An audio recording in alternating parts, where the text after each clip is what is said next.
I'm very nervous. We could come home at any moment.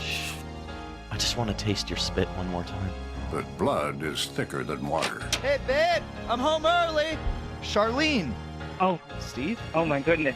Charlene, you betrayed me, and I'm gonna stab my brother in the heart. Curtis, no! Tender Touches. The Love Triangle unfolds every night this week at 12:30 a.m. on Adult Swim.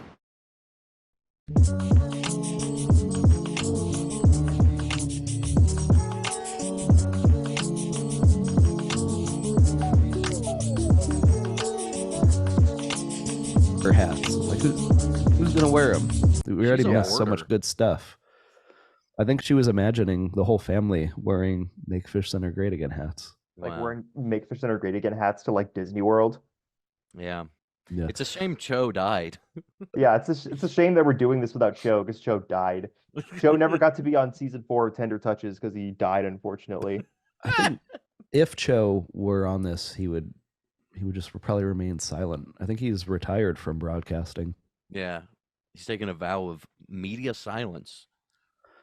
Cho's the only one who's posted. He posted like a video of him and Lazo on the golf course once, and people have been posting that video of Lazo in the Adult Swim Discord because he's just like driving by in a cart. It's so funny. I don't get it. Well, the joke is that it's funny because he's an executive. Yes, I'm recording. I'm just kind of like, in case we get anything good in the first couple minutes here, but I guess the reason I'm asking, are you recording splits or are we all level? I just want to make sure I'm not too loud or anything. Okay. I just don't want people to say like, oh, I liked listening to that, but Dave was just all up in my ear the whole time. Yeah, he was all up in my ear. Which cat is that, Max? That's Lugaroo. I grabbed him poorly. I don't think he liked that. But he's happy. He's not running away, so it means he's not angry. Yeah.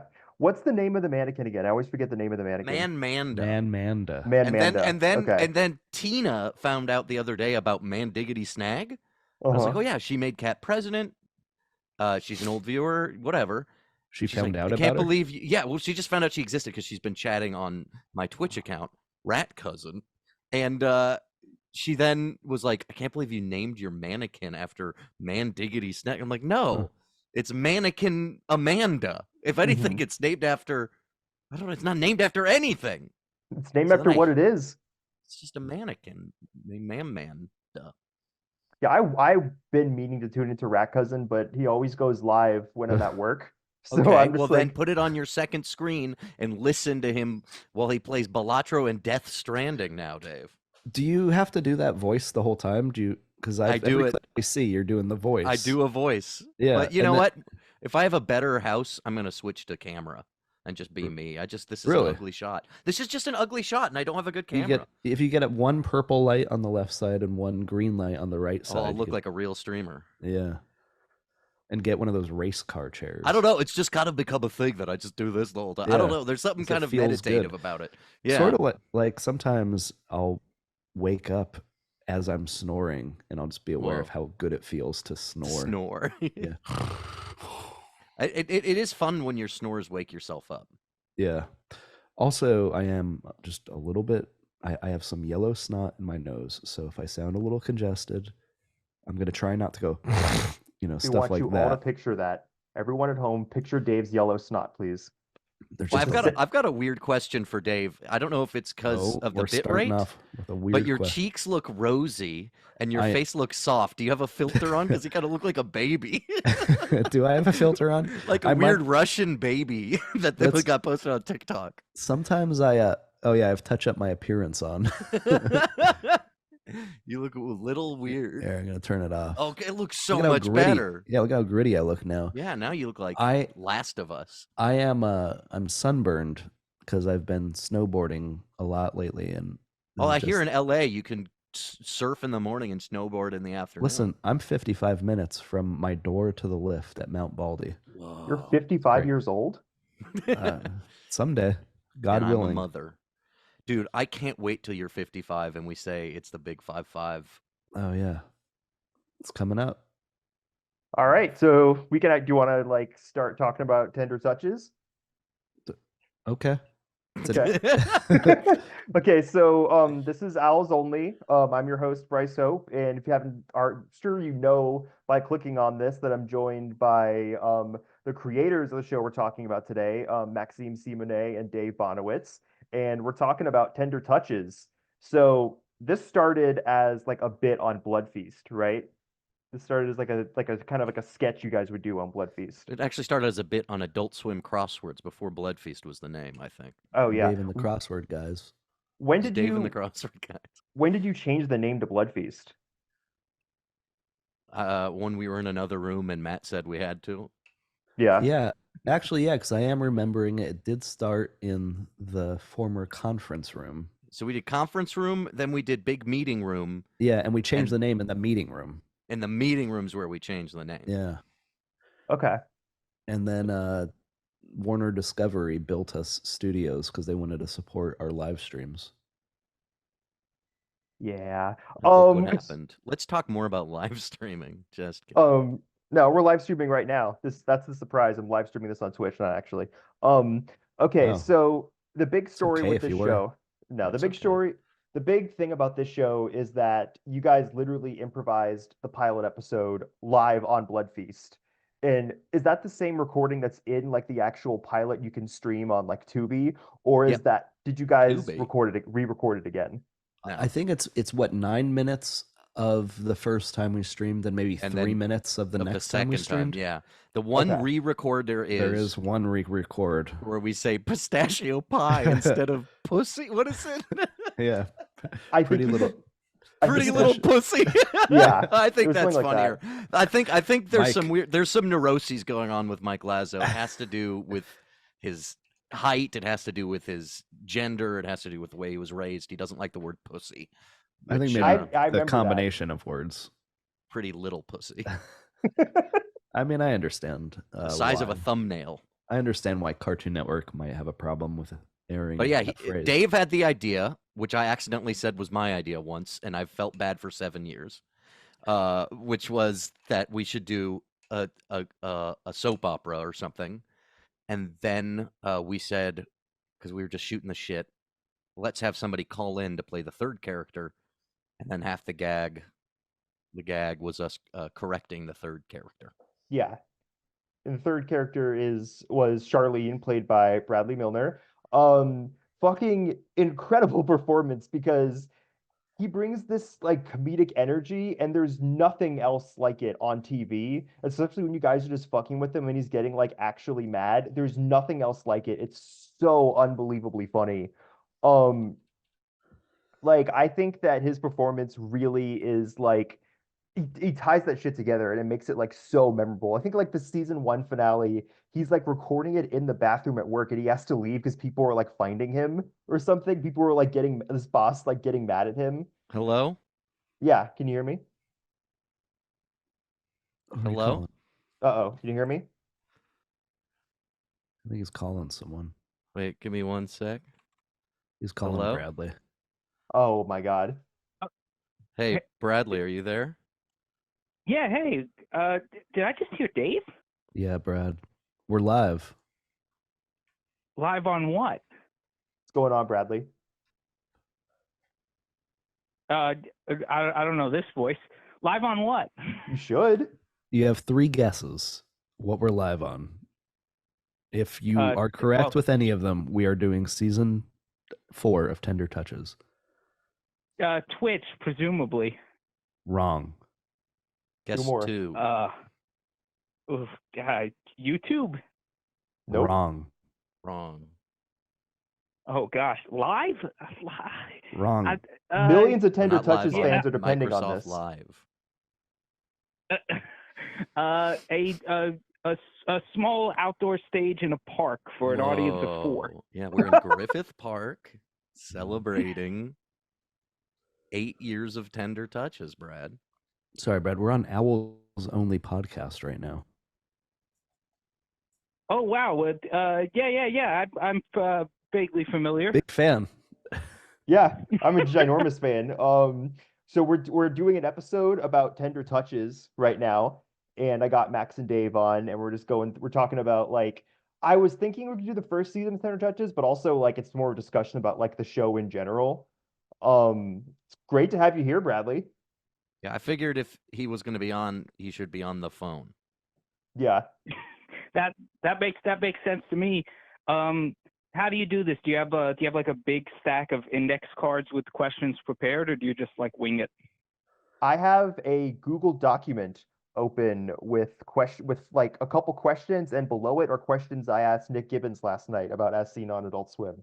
So Dave, now you and I can just leave. Yeah. Brad can talk to Bryce the whole time. Finally, he's got all the answers. There's this Bless dude you. who wrote this review that pissed me off. So this is a review. It doesn't have a name, but it says garbage. The show is cheap on every level. The voice acting sounds like they didn't rehearse at all, and some of the voices sound like they're coming through a telephone. The animation is equally bad. I don't want to hear excuses like the low quality is intentional, because that's a terrible defense. There are plenty of better options to choose from out there. It's strange how trash like this gets accepted by Adult Swim, but shows like Hellbenders by Chris O'Neill and Zach Hader get rejected. Hellbenders wasn't amazing, but it would have been 10 times better than this abortion. All right. Oh, actually, that's Cartoon Man 2020. No. Cartoon Man 2020. Whoa. That's the year of COVID. Yeah.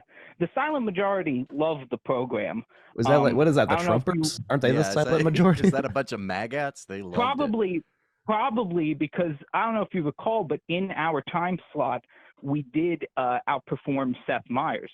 So more people are watching our show than his show. Well, because he's got that classic repetitive libtard humor, but Tender Touches comes in with the anti-woke takes, like Arugula.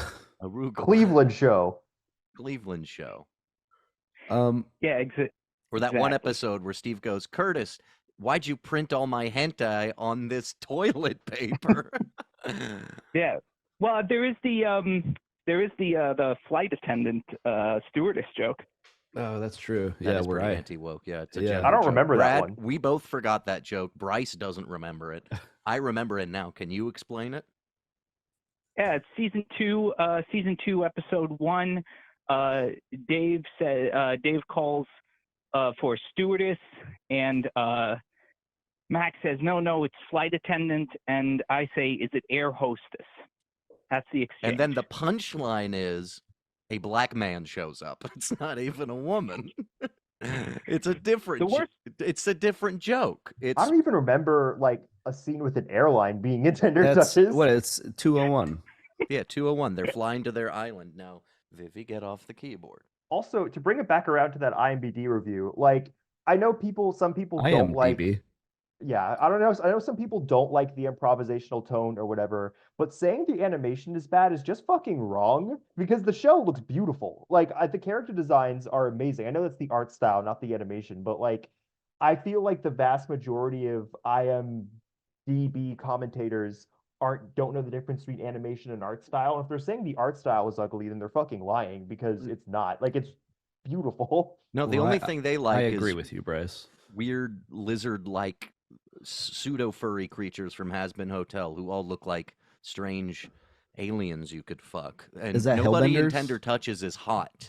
I think that's what they don't like. Yeah, I think we're talking about Hazbin Hotel now. No, Bradley, have you seen Hazbin Hotel? Yeah, did we talk about Hazbin Hotel last time, Bryce? Did we? I found out my cousin loves it. What is it? Is it Gen Z shit? It's extremely millennial shit, actually. Because yeah, that's what I meant, actually.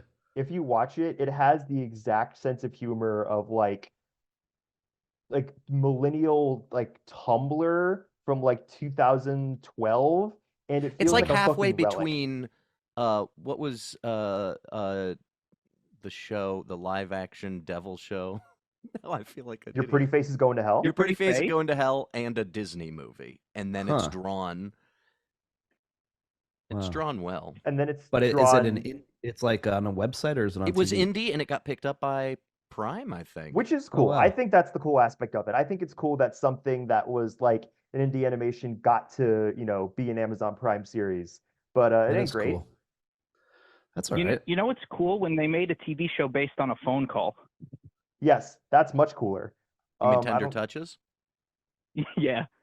So I yeah, don't the think show they stayed on started the phone as call. an improvisational. The segue. Brad was on the phone. Yeah. So after you guys did that first episode and sort of edited it into something you would air did it air at midnight or at 4 a.m.? 12:30. 12:30. Right. The Okay. plan was to do it at 4 a.m., but then Mike Lazo, who was the head of the network at the time, he said to make more of them. Okay.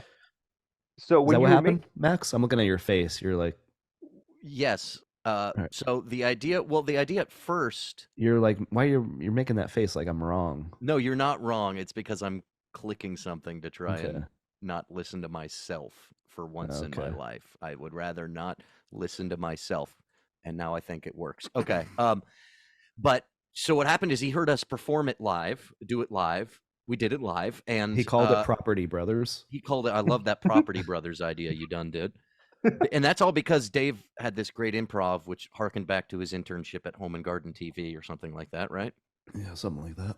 And he's like and then I was quoting Dave when I said that was back in 2008, because I always thought it was so funny when Dave was specific about early 2000s numbers.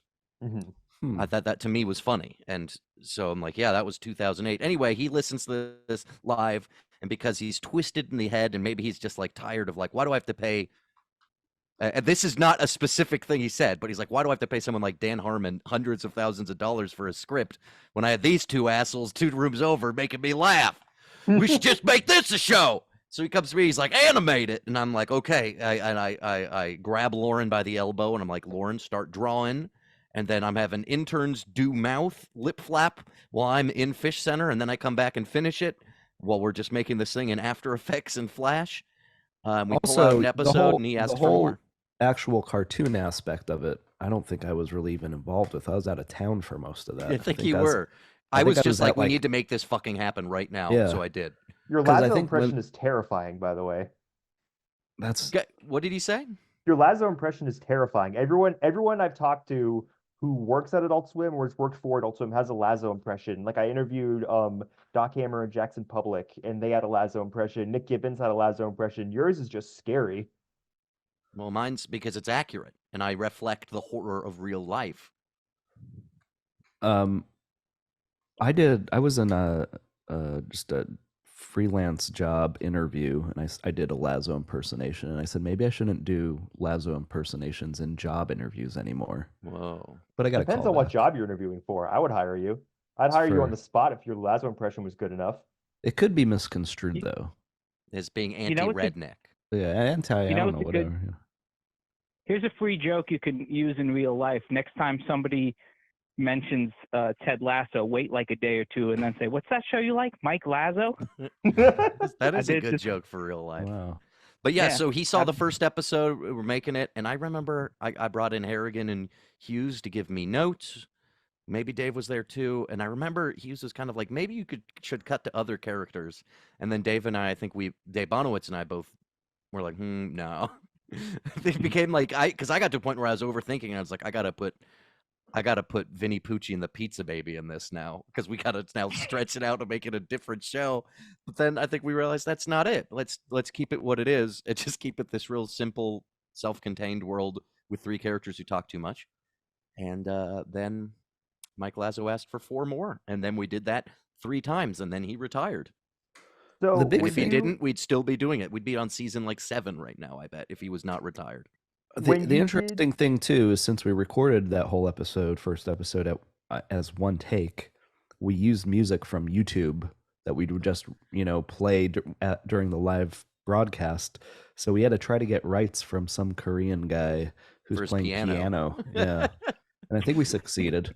We did, but there's some stuff we had to remove, and honestly, some stuff I had to make sound that sounded like it, and I just laid it on top because I couldn't even remove it. There was no AI. If only we had AAI, yeah. If only we had AI. This is all pre-AI. People say AI is bad, but now it would have made Tender Touches easier. This is all pre-Sora. Of all the fucking shenanigans that would happen on a modern day Fish Center if there was because of AI. That would change the fucking game. Because you guys already played around a lot on Fish Center with you whenever if Matt wasn't there or something, he was out of town, you would just play a bunch of clips and make it sound like Matt was actually there. And so I can't imagine like how much the game would have been fucking changed if AI was around when you guys were doing Fish Center. Sequel would sound like a regular guy now. Yeah, we just use 11 Labs I and hate write that. a Yeah. script. I applied for a job. And do a week of Fish Center with a script where it's only AI voices doing all four of us from 11 Labs. I applied for a job at 11 Labs as a content Ooh. creator. I didn't get it. What did they say? Oh, They're just like lame. did You're you not send them the interested. clip I made of Tender Touches in Korean? Maybe they would have gotten. No, I didn't. I want to take a quick break here to give a quick promotional shout out to Smart Whale, the smart bidet toilet seat. Personalized settings. Adjust your water pressure and water temperature, nozzle spray seat temperature for a personalized experience. Eco mode and instant hot water, electricity saving up to 60%. There's 4 washing modes. If you have different family members that need different modes, there's a female wash, a rear wash, power wash, and a child wash. Meets the needs of the whole family. I'll talk more about it later. The Smart Whale. We're also sponsored by Fabletics Men.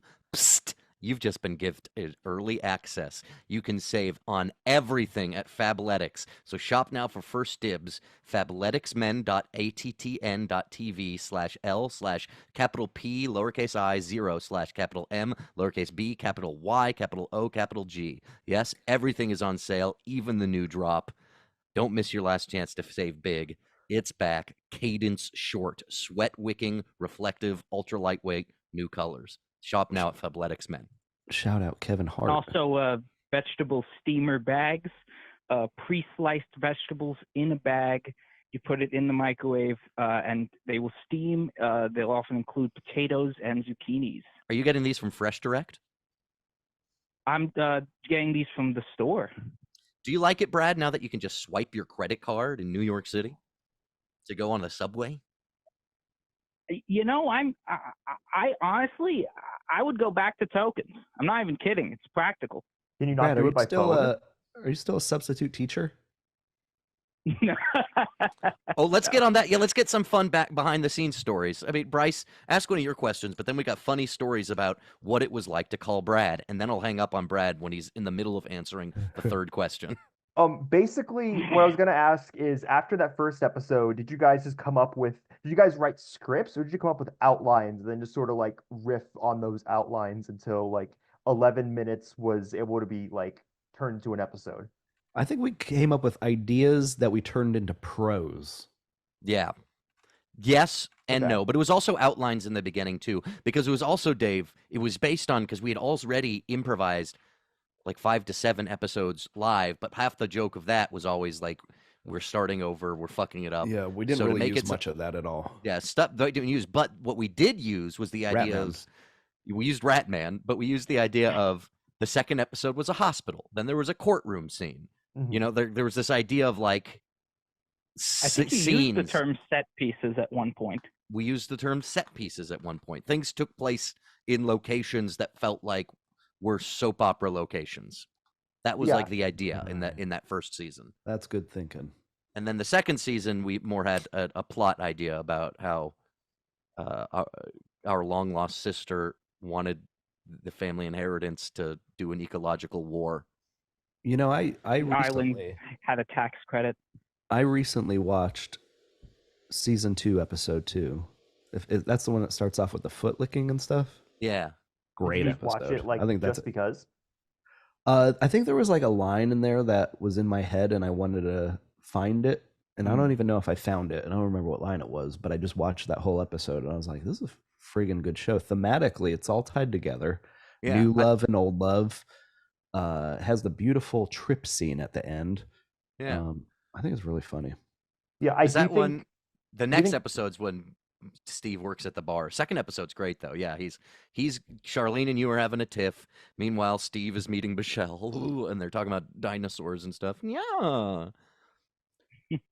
I do think that first season is definitely a lot looser and a lot more improv. And then seasons 2 and 3 do feel like they have more going on. Especially season 3 has that like really ominous like pink noise shit, which is like, that was interesting to me because it almost kind of felt like 12 Ounce Mousy in the sense where it's like, where the fuck is this gonna go? This feels more like serious and creepy than you'd expect from like a William Street show. But I like it. I liked all the pink noise stuff. I think it was probably Lost inspired. It was Lost inspired. And it was something that, like, I think Lazo and Harrigan were both like, we need something there. And then I think Dave and Lauren and I, we should have brought Lauren on for this. Bryce? Yeah. You got me. That's my bad. You can swap Sorry, me out. Lauren. Separate interview with Lauren. That'll be the Tender Touches season 2 episode. There you go. This is season 1. God, no, I feel really bad now. Dave, do you feel really bad? I mean, I don't feel real bad right now, but we could. I mean, we could stop it and call. We could do a part 2 some other time, maybe. We could just record later. We could do a little bit of stuff where we talk about like the behind the scenes thing you're talking about with like Bradley's calls, and then we could set up like getting Lauren in here for the second part and then edit it all together as like one big episode. We could use 11 Labs to use Lauren's voice. Hi, it's me, Lauren.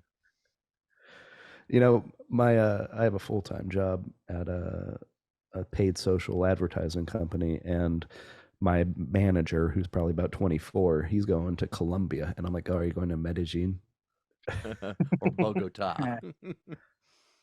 My cousin was in town, and he said his little engineering group is starting something in Bogota, and everyone's fighting to be the people who get to go there for work trips. Oh wait, maybe he did mention Bogota. He said he's going wherever Shakira was born. Oh, Shaquille O'Neal opened up his Krispy Kreme again, right down the street from me, and it's been big news for me. I went there once already. Oh, Barranquilla. Born and raised in Barranquilla. Baron Mordo. Are they ever going to bring him back? Are they ever going to do anything with Baron Mordo? I don't know. What's Baron Mordo? He's like a Doctor character. Strange's. Yeah, he's like rival. He's Doctor Strange's rival. And then at the end of the first movie, he's like, "I'm gonna fucking get you, Doctor Strange." And then he's like, "I hate magic. Magic causes pain. I gotta stop magic." And then using magic. They film a whole scene with him for the second movie that they just don't use at all, and instead they use it like a multiverse version of him, and then that's it. Like they filmed a scene where like Wanda, the Scarlet Witch, kills like his character, and then it's like on posters, and they didn't like put it in the movie for some reason. Oh, I don't know. Anyway, Brad, we called you at a lot of weird times. In season 1, one of my favorites is at the end of season 1 when the characters are doing a spy-like infiltration into the dodecahedron that's by the Shiner Temple, where the county has been siphoning Curtis's sadness into energy. During that infiltration, you were working a substitute teacher job, and you kept having to go into the bathroom and accidentally setting up the toilet to sneak off to record. And we thought this was very funny, and it was woven into the edit that Charlene leaves scenes and says, "Wait, sorry guys, no, seriously, I can't talk right now," when we're in the middle of infiltrating a building. Can you tell us your perspective on that and what happened from what you remember?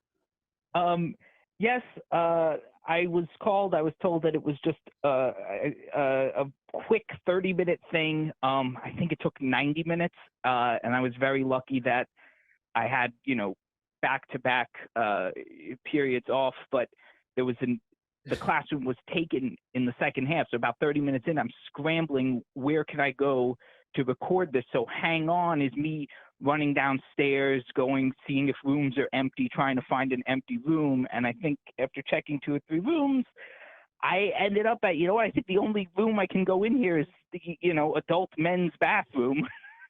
And it's funny because you play a woman in the show, and Charlene is in almost like exhausted, exasperated, like you're giving up, goes, "I guess I gotta go in the men's room." And then it was, and that was woven in. Because he drew the women's restroom as being out of order. But yes, and it was a very small restroom, and so unfortunately, it was the urinal would auto flush, and so unless I stood in the exact right spot and didn't move, it would keep flushing. Oh yeah, and there's literally a line that's like, "Wait, no, if I stand here, it won't flush." I didn't know you were a substitute teacher when that was happening, Bradley. That makes it like even funnier. We probably should have made this all clearer to the listener, the viewer, watcher. Yeah. Still I funny don't though. know, Like, but it's kind of fun to have something that's just for secret people. You know to what though? So here's the thing about Tender Touches that I think I've always been a little defensive because right when it was about to air, someone that worked at Turner Studios made a tweet about it. And he said, everybody. You're hitting a lot of the same beats as you did on the Harrigan interview, but go ahead I? with this. I don't know. Yeah, you did this during the Harrigan. I don't remember this at all. Bradley memorizing our talking points. Am I hitting the same beats too, Brad, or am I novel? No, but this not all this, but this one in particular and the bidet talk were both in the Harrigan. Damn. Anyway, what do you mean the bidet talk? Bidet I didn't do a You smart dropped whale that ad. same ad. I didn't do a smart. Dude, I just got the smart whale is a new thing in my life. Yeah, smart whale. Smart whale isn't even out yet, dude. And there's also wireless control with a smart remote that controls the bidet functions, and it's easy. They didn't have the technology yet in 2020 for convenience. Get your smart whale whenever it comes out. I'm not sure soon, but yeah, this dude at Turner Studios said that it was. Do we know this dude? I don't know this dude, but I know his name. But he said it's still work at Turner Studios. I don't know. I have no idea. Probably not. Because can this podcast get him fired? There's about 7 people that work at Turner Studios now. Yeah. But he said it's one of the biggest Adult Swim inside jokes, or it's an inside joke or something. He called it an inside joke, which I felt was demeaning to me and my creativity.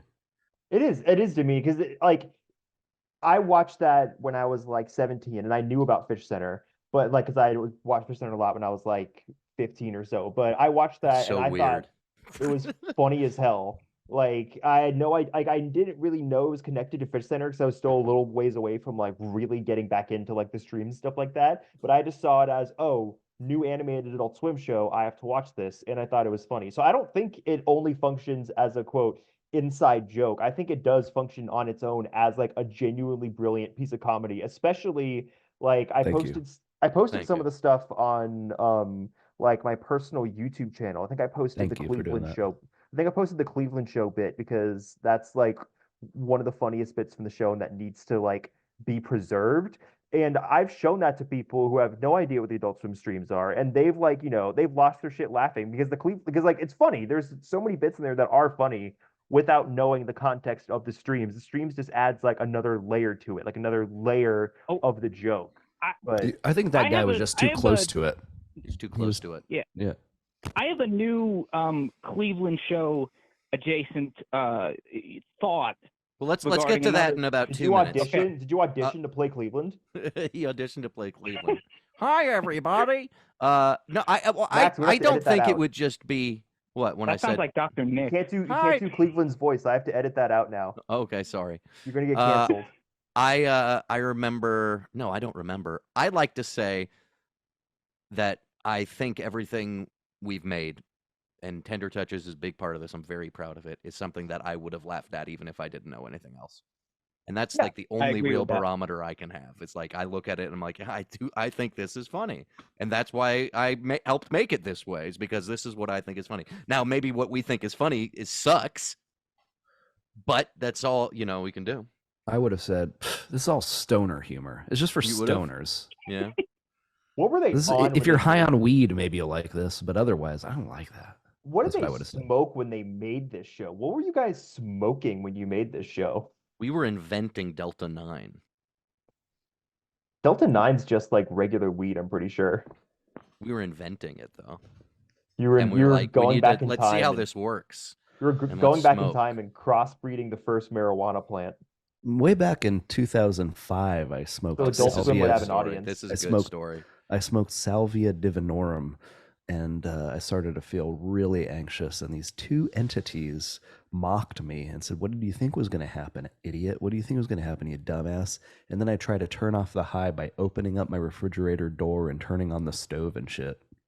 And then it went away. What do you mean by entities? No, they were like that's all I could describe them as. I couldn't see them, but there was 2 of them, and they were kind of facing each other, and I knew they were there. Oh, your future son and future wife. Maybe. Well, I was on acid a year ago. Really? You do that, Max? Come on. I did it.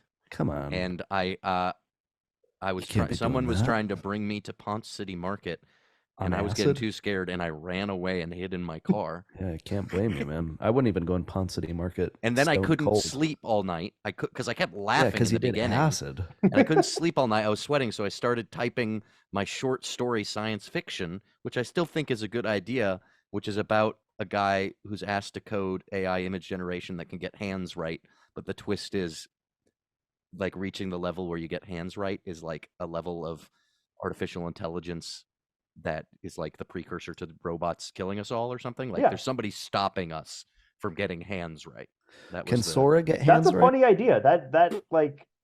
But it wasn't even just like what I wrote was like about this like half Korean American in the Bay Area who always felt like his venture capitalist roommate in college used him and fucked better and fucked more. And he felt like this loser, but he would always do what this guy wants. It's almost like this sexual fascination, almost not. And he's kind of down in his luck in his late 20s, and the guy's back and he's like, hey, I need you to come do this project. And as much as he fucking hates him, he's like, dude, I always just do what this fucker wants. That's how. Did you finish your short story? No, I only wrote this part on acid. Then I stopped. But I'll send it to Dave someday and keep doing it. I need to make sure I don't go broke and die. Yeah. It'd probably take a little while to die after you go a few days. But then so let's talk about this Cleveland. Let's talk about this Cleveland show moment, because that's a good other There's three other good Bradley moments we should bring up before we hang up on him.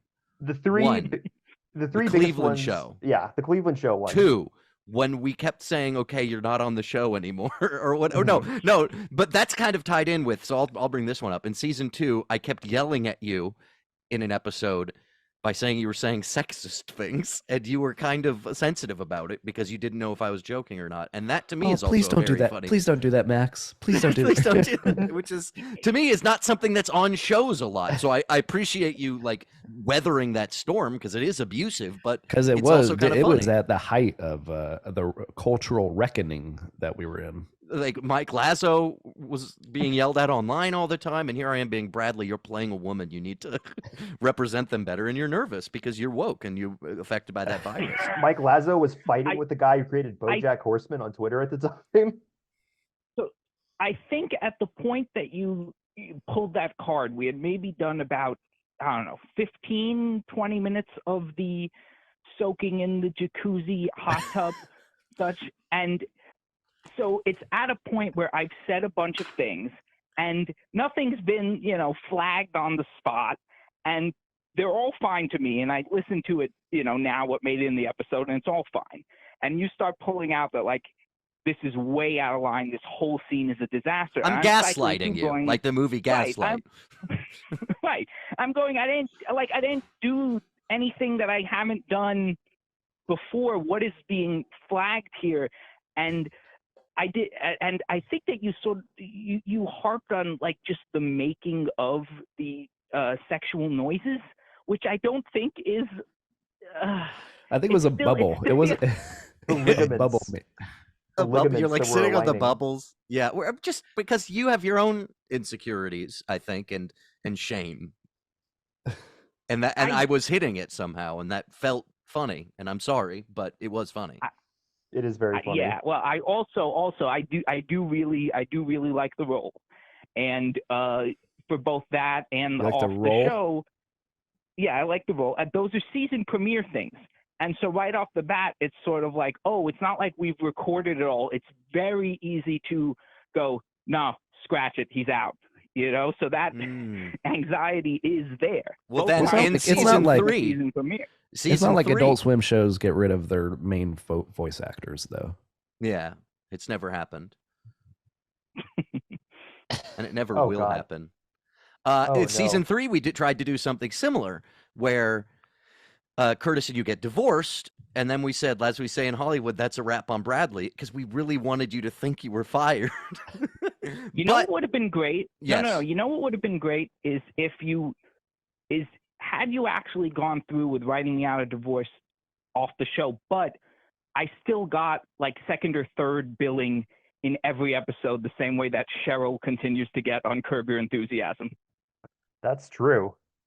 Well, but the thing was, our producer at the time, the line producer, said we can't legally like schedule him for voiceover recordings and not tell him about them. Like, just in case you like sued us or something, like, you know, it's not that like it's the law is you have to do it this way. It's just a protection. And it was kind of stepped on the gag, but it's still kind of worked. Episodes 3 and 4 of season 4. So episodes 3 and 4 of season 4. No, sorry, season 3.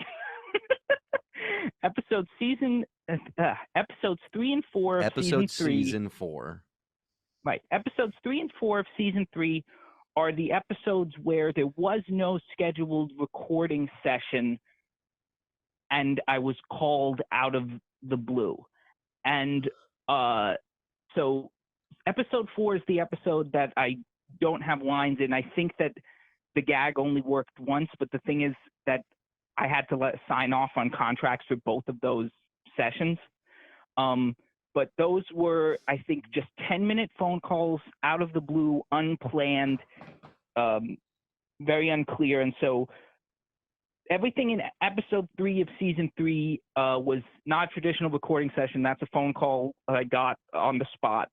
And then episode 4, whatever was recorded, I guess lightning in a bottle, because none of that made it in.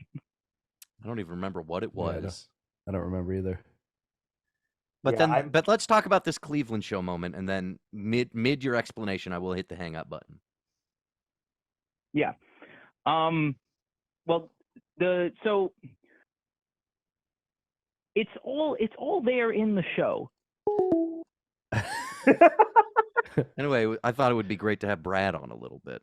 Oh yeah, it was great. Do you actually want to like pause this and get Lauren like and pick it up like next week or something?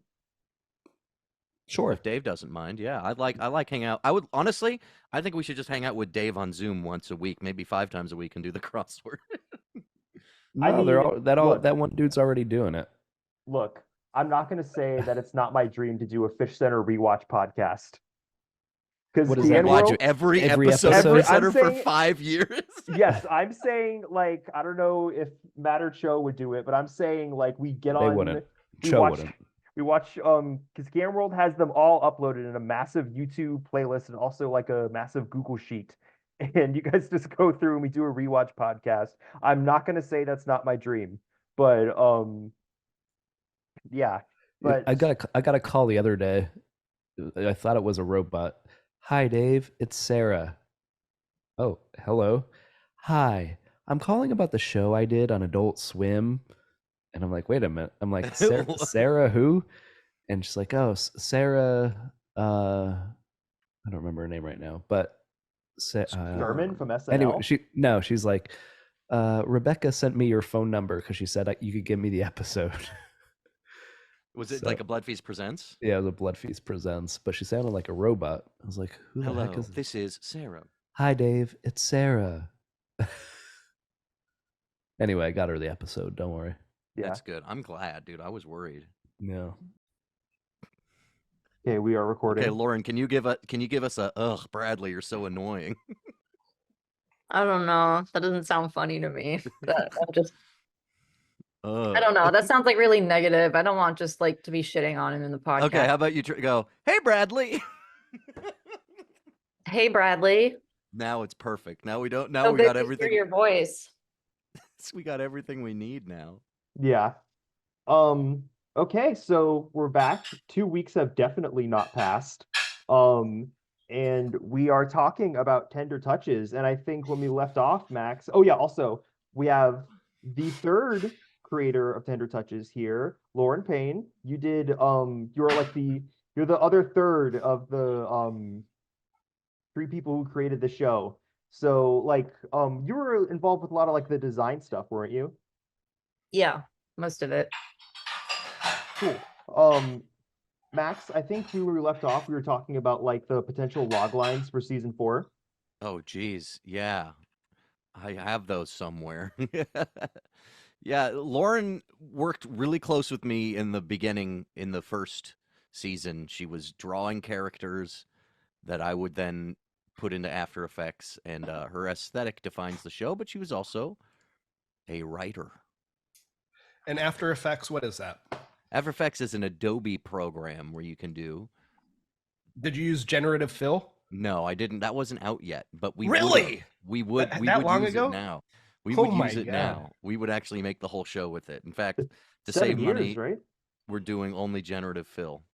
Okay, season 4, season outline. After a cataclysmic event, our crew main characters, which is Curtis, Charlene, Steve, and Taishi, navigate strange new communes and environments across the nation on their way to find cherries in Cleveland, Ohio. Now, you read that 4 people are going across the country to get cherries. Mm-hmm. Our feedback we had gotten was that you needed to know too much. Now, I think the base setting was 4 people who are kind of funny going to Cleveland to get cherries. What else do you need to know? Nothing. Yeah, I don't see that. Like, I mean, like Metalocalypse just had their movie, and that movie is incomprehensible unless you've watched, you're like super into like the lore or whatever. It's like there's no also the internet exists and people like, can catch up on a TV show. You can catch up on Tender Touches in like 3 hours. You also just don't need to. The whole world ended at the end of season 3. Yeah. You just start over. We got 4 funny characters. I think also, based on some of the conversations, we were going to actually write some dialogue, right? Yeah. Like, we're going to actually write it for season 4. That's usually how it goes. That's the natural progression of any show that's like mostly unscripted, like Curb Your Enthusiasm and home movies. Yeah. I think if we do want to talk about some of the, I do love how this show looks. I think like this show does look very different from anything else on Adult Swim, but it's like it's cute. It's cute in a way that a lot of Adult Swim shows aren't cute, I think. But it also still like lends itself to being like really funny, like especially with like the facial expressions lend themselves to being like really funny. But I do think it is like the art style is cuter compared to I think like a lot of Adult Swim shows like of its time. And I love the coloring too. I love like the it feels like Mission Hill, which I think I said last time, where it's like the blue using like the blue to represent like black hair and stuff like that. I just love like all the coloring in the backgrounds and stuff like that. Yeah, it's like in Homestar Runner when they said you got to have blue hair. So yeah, I definitely really like the color palette of Mission Hill, and I actually like messaged the colorist from Mission Hill. Sorry about the word. On like LinkedIn, but she never responded to me. Oh, oh yeah. This Mission Hill is you can definitely see that influence, but also like the type of show that it is so different that it doesn't like you see the influence, but it doesn't feel too close to it, if that makes sense. But Yeah. So the first 2 seasons you guys did the operettas after every episode. So that just come from like Blood Feast and like a lot of like the making up songs you guys would do on Blood Feast? Dave knows the answer to this. I think it was a Lazo thing. I think originally I had an idea once, maybe Dave had it, because he's like, you should do a second version that's different, right? And I was like, well, what if Miley Cyrus played Charlene and that was the only difference? But that didn't happen. Yeah, Dave, I don't. Was it his idea that we sang it? It might be. I don't remember. He's like, you all are always doing music. He Play a loved fucking song. He would sometimes come into my office and he'd be like, "Great episode last night. You got to sing more." He just really I think that one time we sang Harry Nielsen's "Without You" on Blood Feast. Yeah, and I think that he was like, Made him "Love that cry. song. Love these guys' voices." It's funny. I had a dream about doing Fish Center last night, and I haven't had any dreams about actually working the show. I don't think really, but last night I had a dream. I came in to Studio A, and there was no mixer, no audio mixer. Uh-oh. But then, you know what I found out? It was under the desk. Jacques moved in under the desk. Oh, it was analog. We're still holding out hope for season 4. Yeah, we're still holding out for a hero. Do you guys own this one's we've been meeting. Bryce. We met with Paramount last week. Where we're feeling met with out. Paramount. Yeah. You know, from the company. Paramount is the very company. interested. And we said, we hate your app. It's terrible. I can't even restart episodes where I left off. And it's really clunky bad. and slow. And I have to watch ads even though I pay for it. It doesn't make any sense. Hey, that's the future. You Bryce, can't do you know John Krasinski? Yeah, I know John, like Jim from The Office. Can you introduce us to him? Yeah, I can see introduce us to Jim Krasinski. Yeah, I can see him introduce you to Halpert. being into Tender Touches, and then maybe he'll produce it. And did he make movies about his deaf wife? You can do more. He could voice Max's character instead. Yeah, I don't want to do it anymore. I want John Krasinski to do it. Oh, and then I could get Pam to be me. Ooh, and we could get Liam Neeson to be Charlene. John Krasinski will do the next season of Tender Touches if you set it all within the CIA.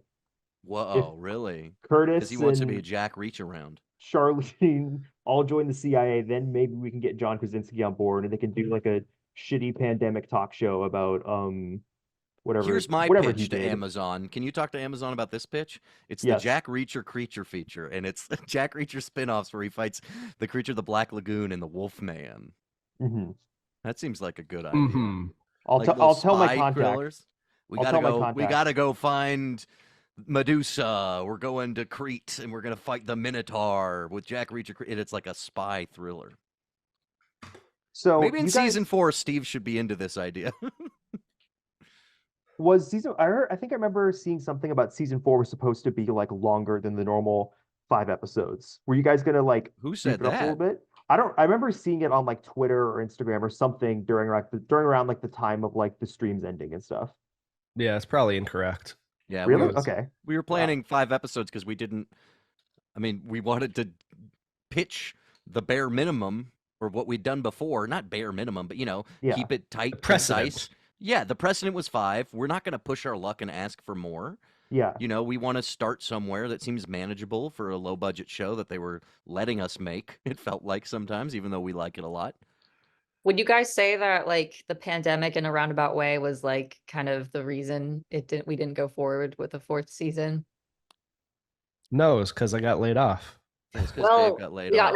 And then I threatened to sue because they wouldn't let me work on it, and then they're like, fuck it, let's just not work with this show anymore. Well, I would argue that like the pandemic was, one of the major contributing factors to digital getting dissolved Well, no, it was the merger. The merger was number 1. Yeah. The merger, everybody was going to get laid off regardless with the merger. I think the writing was on the wall. I think people who knew there was going to be some ultimate, as Andrew Cho would say, fuckery. Whoa. And the merger, and everything's tied together. It's the pandemic, as you said. Yeah. It's but I think the head honchos at Adult Swim, I think Tender Touches could only exist under a Lazo Adult Swim. Yeah, I've thought about that a lot, where a lot of things could only exist under like a Lazo reign. And yeah, because like he did like in a weird way, like make Adult Swim basically everything. It seemed like, I mean, I didn't work there obviously. It seemed like it all went through him, and because of that, like you will get like Mr. Pickles through to like the Venture Brothers in terms of like the different types of shows you would find on the network. Like it would just like the craziest stuff that probably wouldn't get greenlit anywhere else. And I do think that like Lazo was like a huge part of that. Yeah, I think just like, I don't know, he wasn't listening to what probably, was just going to make money or would just get high ratings. He was, pushing an envelope. Yeah, and, definitely. I think our show sort of fell into this strange envelope pushing. Yeah, we had kind of a radio play put together, and Lazo was like, animate it. Let's put it on television. I love the fact that everyone who's ever met Lazo has a Lazo impression. We talked about this last time. We're like, every single time someone has met Lazo, they have like a really good Lazo impression. But anyway, so we're talking about the operetta ones. Is there a reason why you guys stopped doing those for the 3rd season? Yeah, I don't think, I think it became a pain in the ass during the 2nd season. Yeah. And then I don't know. I don't think a lot of people really liked it as much as the first time. There's a huge difference. The first season was just me and Max hammering out songs for like a whole day. Yeah. And it was a lot of, GCD. It was easy to sing over. The second time we hired an improvisational orchestra, which in theory sounds perfect, but they made much more experimental music and it was harder to sing over, and it was just less successful, I think, as far as just like watchability or listenability. Yeah, I got you. It's hard to make a show like as quote unquote sloppy as people might think it. Like the shows were made as talking.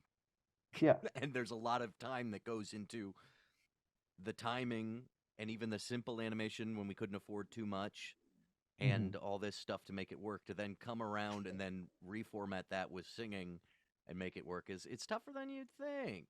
Oh, it definitely go ahead, Dave. I think too, like for that first season's operettas, we had, I might be embellishing when I say a weekend, but we had maybe a week, I feel like, to complete that. It was born of necessity. Yeah. Whereas the second season, it was kind of a built-in idea, and we had more time, we had more resources, and we had more of an opportunity to like think about it or try to make it a certain way. And it just, a lot of things I think that were successful about the show are just the discovering and kind of this flying at the seat of your pants kind of thing. And leaning into that.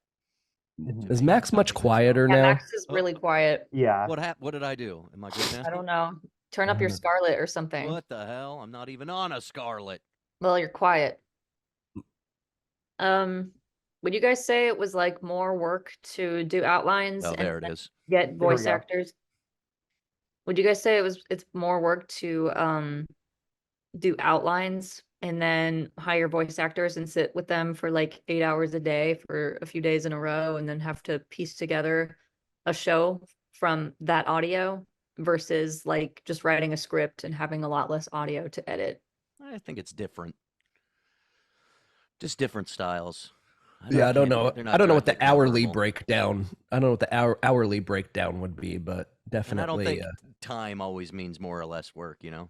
Yeah. I don't know why I'm asking you the questions like I'm the interviewer. It's okay. You're good at doing this. What do you think?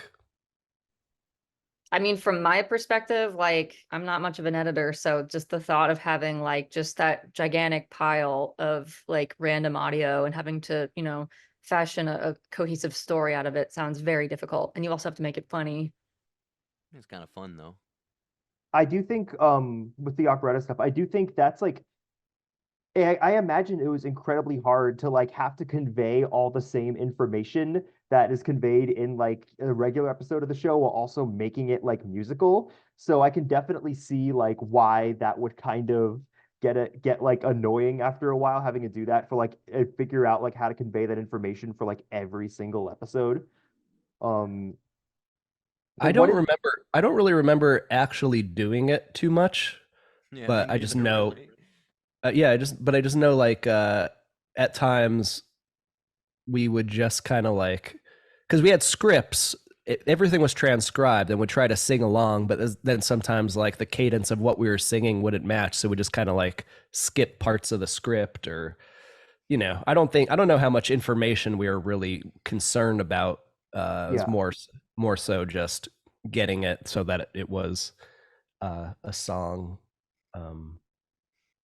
And two, because it was airing immediately afterwards, it was just really just one very long joke anyway. Yeah.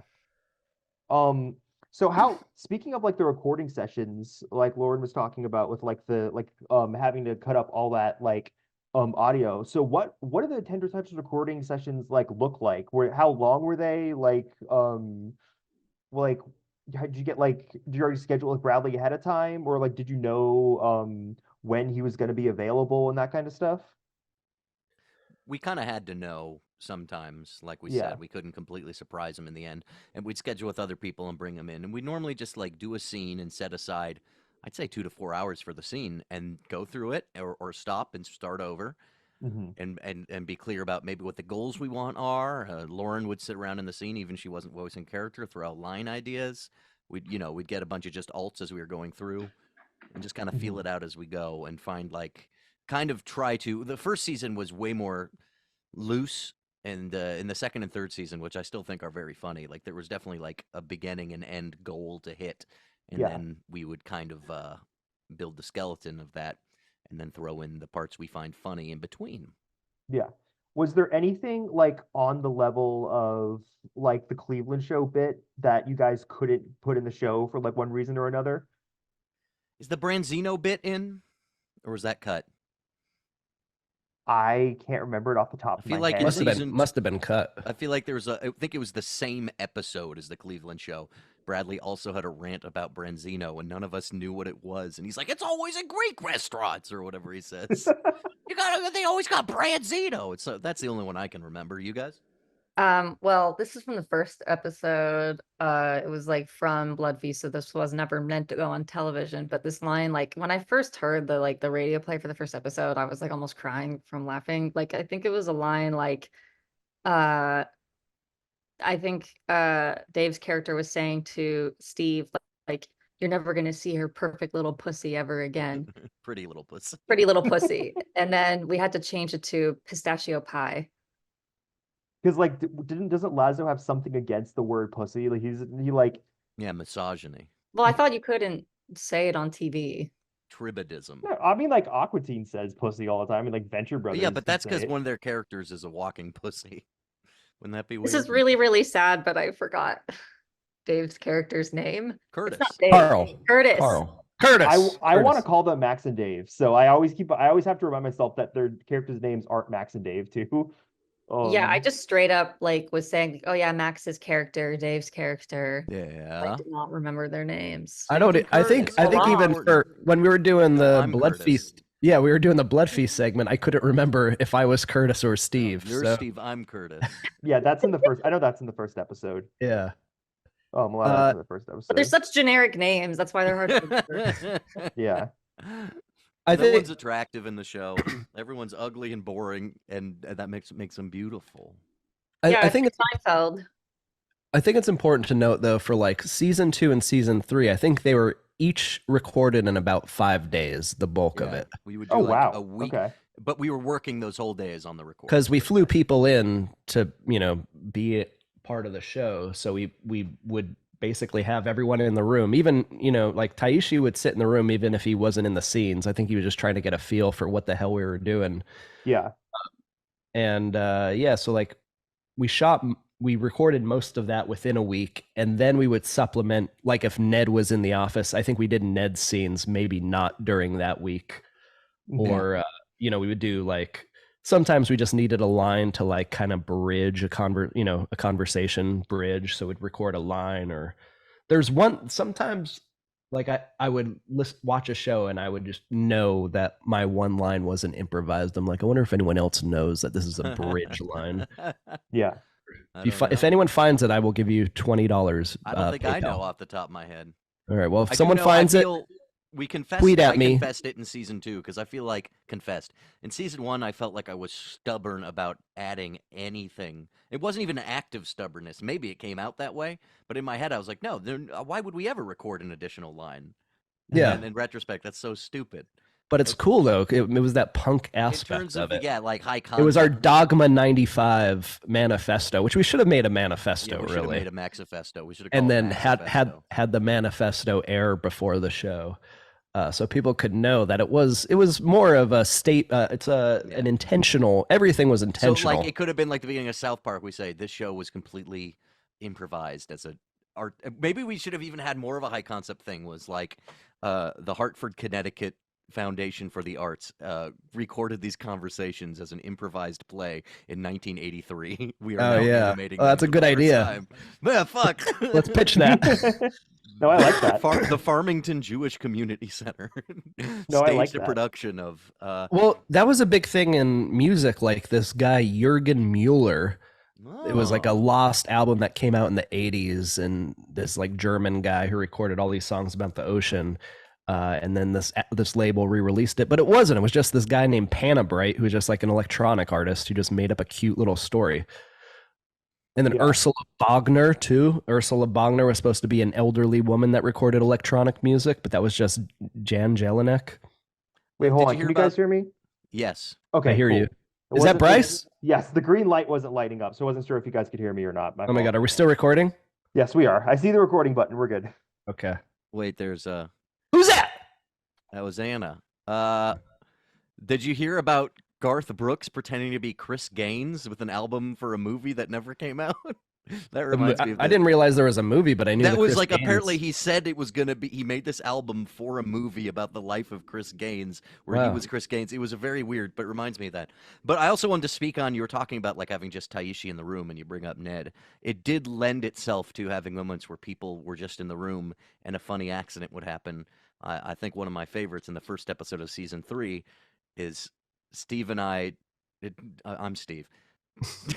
And Dave and I do a scene where we're talking about his divorce and we're eating chicken wings. It's like, oh, we're great brothers. He loves flats. I love singles. What are they called? Singles, flats, wings, drums, I think.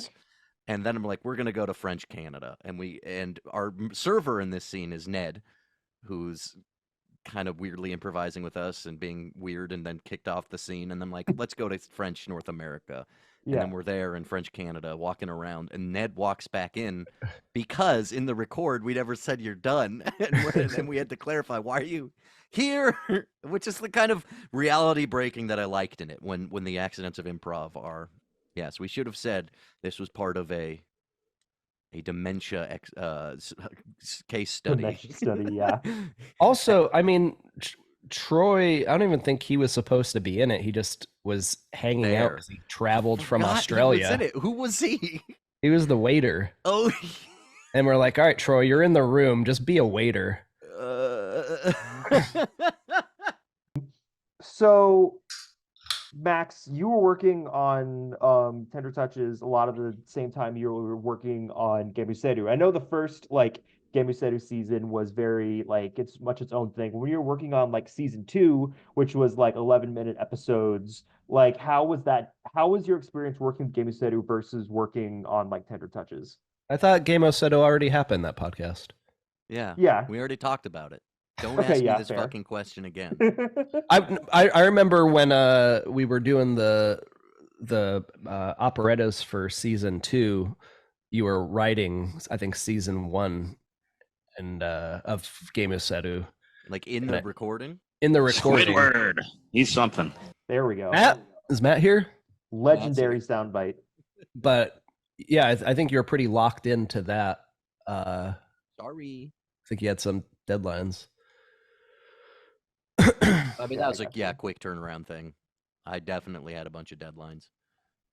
Yeah. So yeah, I mean, that's Tender Touches, guys. That's all? I don't know. I feel like we got through a lot of my questions in the first half of this. I'm going to heavily edit this, obviously.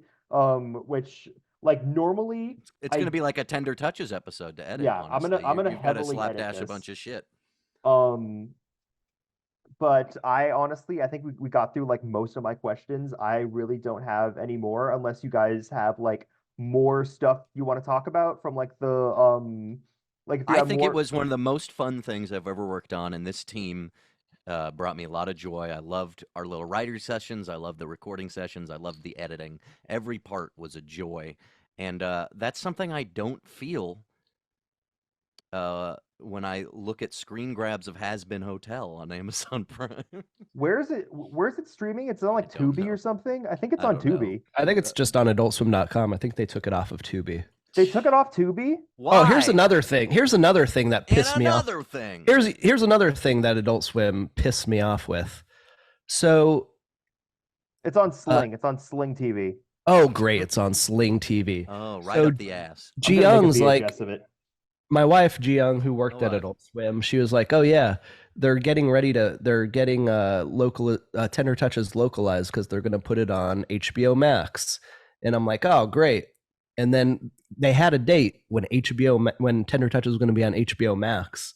And then that date came and went and it wasn't there. So then I emailed JJ and I was like, where's the show? I thought it was going to be on HBO Max. And he's like, oh, yeah, the higher ups decided they didn't want to put it on. Fuck that. Fuck that. Now nothing's on HBO Max. That's true. Gemuseru was going to be the last thing on HBO Max in 15 years when all the streaming services have failed. It's just going to be it's just going to be both seasons of Gemuseru on Max. That's it. Because I couldn't even get that grassroots campaign to save Tender Touches from being written off by Warner Media. Yeah. I don't think it's written off. I think you can still find it. Well, no, it wasn't. It wasn't. It cost as much as Batgirl. It cost as much as 2 Batgirls and 1 Bat Cup. Great joke. let's think That's about. fine. I was gonna say that there was a localization released on HBO Max Central or South America, Yeah, Latin America, yeah. which is very funny Which to is me. cool. I'm happy that existed, but I didn't have it to look at or show, And I got to my talk with this lady. I don't know if parents. she works with Warner Media in France anymore, but we ended up talking because I ended up asking her, can I get these French subtitled Tender Touches episodes so I could show my dad, because I don't know if he knows what channel you're putting it on. And she Yeah. got them for me, and I thought that was fun. Oh, that's awesome. I'm scrolling through the Game We Said Who page on Max, and like none of the season 2 episodes have thumbnails except for the 4th episode. Like That's for so weird. they don't have thumbnails. They just say Game We Said Who season 2 episode 1 and like so on. But yeah, you can find Tender Touches on Sling. I feel like is the first episode on YouTube? I feel like the first episode's on YouTube. I don't know why they're not all on YouTube. That's what I'm saying. I feel like they should all be on YouTube. They're all on the Adult Swim app. They should all be on Twitter too, because I saw someone posted Yeah, the entire movie Airheads. Yeah, on I saw Twitter. that today. Yeah, we must have Season 1. You can buy season 1 on YouTube.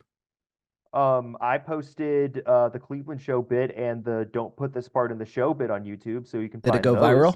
Did they No, go viral? no, Did it no. go viral? Most of the views are from me. Rewatching. Yes. Lauren, what's your post-mortem on What? Tender Touches? What? Dave, stop it. Sorry. Sorry, my mouse stopped working. Good word. Postmortem. I mean, when I look back on it, it does feel like a bit of a time capsule for me because I was like, I don't know, 24, 25 when it started. So like, I don't look back on it. I don't feel particularly proud of how it looks. I guess it was like, on paper, like an accomplishment, but I think it looks I think great. I've changed and evolved a lot since then. So I don't feel like it really represents the kind of work I do now, but it's cool that I got to do it. And I learned a lot. Yeah, definitely. What kind of work do you do now? I do stuff for the CDC. Oh, nice. Cool. That's awesome. I personally think I love the way the show looks. I've said it like a million times in this episode already, but like I adore like the colors and the art style of the show. I think it's adorable, and I think like I feel like that contrasts with like like a lot of the stuff you guys are saying like in a really funny way. But yeah, Tender Touches. If you're listening to this, go check it out. Great show. Yeah, it's there's nothing else to say about it. It's amazing. It's a great show. Check it What's out. your favorite episode? Yeah, what's your favorite episode, bitch? I'm very partial to the Cleveland Show bit, so it might be that one. Oh, season 2, episode 4? I thought, isn't episode 5? Is it episode 4? Episode 5? I always thought it was the season 2 finale, but I always watch them as a piece. Like I always watch like, okay, I'm gonna sit down and I'm gonna watch all 5 episodes of Tender Touches of like per season. And I never like sit down and watch them like individually. I'm always like, okay, I'm going to sit down and watch like all of it like right now. You're weird. What's your favorite subtextual theme of Tender Touches? And is Spanish for pencil lapis? Subtextual theme of Tender Touches. You're putting me on the spot here. I'm gonna see if I can actually think of one. Hey, what are the themes in general? What do you think they are? Infidelity. Yes. That's one. Cleveland Show, another theme. It's not a theme. It's wrong. It's a motif. Pranking Bradley. Could that be a theme? I'd say a theme is Breaking Bradley. Breaking Breaking Bradley. Breaking Brad. Do you think if Tender Touches kept going, Brad would have broken through into a career? No, of course. He's about to anyway. I think he has one of the funniest voices of all time, and I think that's also another like huge reason why this show clicked so much with me, because I think Bradley's voice is just so fucking funny. And I think that's like I feel like his voice being as funny as it is is like weird that he doesn't have like more roles and stuff. I wonder if we just got if we got Sage to play the role of Charlene, because we just randomly took a call. So if we got like a boring Charlene, would have Tender Touches? I wonder if that was part of Lazo's appreciation, just getting this wiry guy on the phone. it's truly like it's an amazing voice. Like I can't. Yeah, I do wonder like what Tender Touches would look like if like Bradley wasn't the person who like answered that call that day. Yeah. Well, it's Yeah. also it's not just infidelity, it's about family. It's very much about family. It's about masculinity between the two brothers and their own definition of male adulthood. And I would say it's also about what does it mean to self-actualize for a group of mediocre people who take themselves seriously. I think now that I'm also thinking about it, like that show I was talking about last time with you guys, the Royal Crackers show that's on Adult Swim, the two main characters are like brothers, and they do that like that reminds me of Tender Touches a little bit. Like they have like kind of a similar-ish dynamic. It's very different, but also just like it gives me a little bit of Tender Touches vibe You're just from saying like they ripped that us off. dynamic. Yes. Jason Was- Mraz ripped you guys off. Was there also a Rick Mraz. and Morty thing about two brothers? Is Yeah. that why we didn't call it Two Brother? Yeah, that's why we didn't call it Two Brother singular, because there was two brothers, which I mean, it's also an improvisy bit. Yeah. But That was very that different. was one of like their season 1 improv bits, which they don't do anymore. And I think Rick and Morty's a little bit better for it. But yeah, so were you guys ever contacted about replacing Rick and Morty? Yeah, Max and Dave yeah, we were contacted, but we both said didn't no. want to do it. Yeah, both said no. I said I didn't want to carry the torch for a sex offender. God, it's so awful. All that shit is so bad. You know, one time at one of the upfronts, Lazo introduced me to Dan Harmon, and Lazo's like, "This is Dave. He works on Fish Center." And then Dan Harmon was like, "Cool." It's just funny when he's Dave, all are you drunk. aware- Saddest story you've ever said, and the way you said it was sad. Dave, are you aware of the Dave Land thing from Smiling Friends? Because for the Yeah. longest time, I thought like we all thought it was about you because like we didn't know what involvement like the Smiling Friends guys had about William Street, and so for the longest time it was like a running joke in the Adult Swim Discord where we talked about you were like the Dave from Dave Land because he looks exactly like you, like Yeah. the drawing looks exactly like you. Either it is on purpose, or Dave just looks exactly like his name. Yeah, can I see think that. I have a pretty good basic middle ground look for my name. Yeah, I can see that.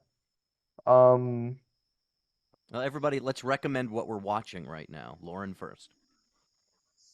I've been watching Star Trek: the Next Generation for the first time. TNG. Hell yeah. What do you think about it? It's nice. It's episodic. I mean, I like kind of slow burn episodic stuff like that. I fucking love TNG, and I think that TNG is so well suited to like I think Star Trek is really well suited to like an episodic like TV format like that. And that's why I think I've been watching the Seth MacFarlane Star Trek ripoff show, and it's just him earnestly doing like making his own like modern day TNG episodes, and it's awesome. It's so cool. But yeah, I love TNG. What's Dave watching? I've been watching Anthony Bourdain's Parts Unknown. I think that show, those guys who made that knew what they were doing, and every show has a distinct look and feel to it. I just watched Lagos, Nigeria. Lagos. Yeah, man, it's all like they shot a bunch of it on film. Just like really get to the things that make these places interesting. I'm playing Hot Wheels Unleashed for PlayStation 5 Oh, with your Hell yeah. son or on with your my own? boy. Dave, I remember like we were together when we found out that Oh Anthony yeah, Bourdain died. Like we were in Japan eating like the most disgusting meal ever. yeah, This like fake Italian restaurant at Tokyo Disney Sea, and like one of us like had our phone out. It was like, oh, Anthony Bourdain just committed suicide. yeah. What a bummer of a meal that was. Yeah. Apparently the food was so bad. Too, it was confusing. We had to pay with tokens that they gave us. I couldn't Ugh. understand exactly how it worked. Fascists. Yeah. Max, what are you watching right now? I've been seeing some episodes of RuPaul Drag Race. My And I roommates want love to that. watch I've been the watching that. Gentleman TV show on Netflix, but I don't have Netflix, so I'm going to have to find a way, wink, wink, Yeah. Watch the Gentleman TV show, see if it's as good as the movie, which I enjoyed. I thought was very funny. For me, in terms of like stuff that's on weekly, I'm watching World Crackers because I have to watch every Adult Swim thing. Um, I as part of people of my generation are also like held hostage by attachment to The Walking Dead. So I'm watching that Walking Dead show spinoff. It's about the protagonist that I didn't left the even main know that show. existed. Yeah, it's not good, folks. It's really bad, but I'm held hostage by it. I'm watching Curb weekly, of course, final season of Curb Your Enthusiasm. And then for stuff I'm binging, I just watched Barry for the first time, HBO's Barry. It's okay, Delocated's better. Why I do you watched say are they both witness protection or something? it's more like it's kind of there's similar themes to it where there's also a lot of like there's Chechen mobs in both shows that are trying to kill like the main character who's like trying to become famous. It's kind of like a description of both shows, but I think that Barry can be just like a little bit just I think Delocated's a better show, honestly. Um oh, I do appreciate how Hot Barry like take. speed runs. I do appreciate how Barry like speed runs the Breaking Bad storyline though. I think that's kind of fun. I've been watching, like I said, the Seth MacFarlane Star Trek ripoff show, The Orville. That's actually really good because it's just Star Trek, but it's funny sometimes, which is really fun. Um, I watched Evangelion for the first time. I'm rewatching it. I watched the Netflix dub. Now I'm watching the good one because I'm seeing End of Ava in theaters this weekend. And I'm making my roommates watch The Venture Brothers because they've never seen it, and The Venture Brothers is like my favorite thing of all time. So I'm making them watch it, and that's It's pretty like much one what of I'm the Adult doing. Swim things that I actually watch. The Venture Brothers. Yeah. What'd you think of the movie? I haven't watched the movie. I like haven't finished the show. I need to finish it. I never got to like season 5. Okay. So yeah, I guess I'll let you know what I think of it when I get there. I think the movie is amazing. But yeah, I fucking love the Venture Brothers. I'm probably gonna do the Venture Brothers on here soon. I've been like waiting to cover it because I've also haven't done this show in like a really long time. But I've been waiting to cover it because it's like I think the single most important piece of media to me, and it's like how do I even like begin to cover it? I did get to interview the creators though, because I write for Swimpedia, and so we did an interview with those guys about like a 21st we did about like the 21st anniversary of the pilot, so I got to do like a Zoom interview with Doc Hammer and Jackson Public, which was like insane. um but yeah, I don't know if you guys have Awesome. anything else. I don't think so. I really liked Dune 2. Dune 2 was good. I just saw Dune 2. That was banger. Yeah, it's a good time. um And we completed all of the races in Hot Wheels Unleashed, and then we just got the Looney Tunes add-on. Hell yeah. Max, you got anything else? No. All right. Well, thank you guys for coming on. It's kind of like a weird, surreal dream that I've been interviewing like creators of Adult Swim shows recently, and it's really fun to have you guys on, obviously. Watch Tender Touches if you're listening to this. You can follow me on Twitter at Mouse Fitzgerald without the D, and on Instagram at Adult Swim Merch Archive. You guys want to plug anything? I just want you to edit this so I sound really smart and cool. Will And do. my Instagram is Lorne, LORN.Payne, PAYNE. And my website is freebeachgetaway.com. That's awesome. I'm on Instagram. I'm at Dave Bonawitz 2. On TikTok, get at me before TikTok gets banned in America at Dave Bonawitz. And look up Rat Cousin on Twitch. It's a rat who lives in my walls and he plays games and everyone loves it.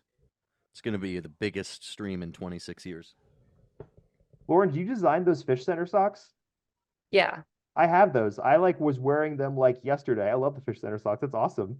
Oh, thank you.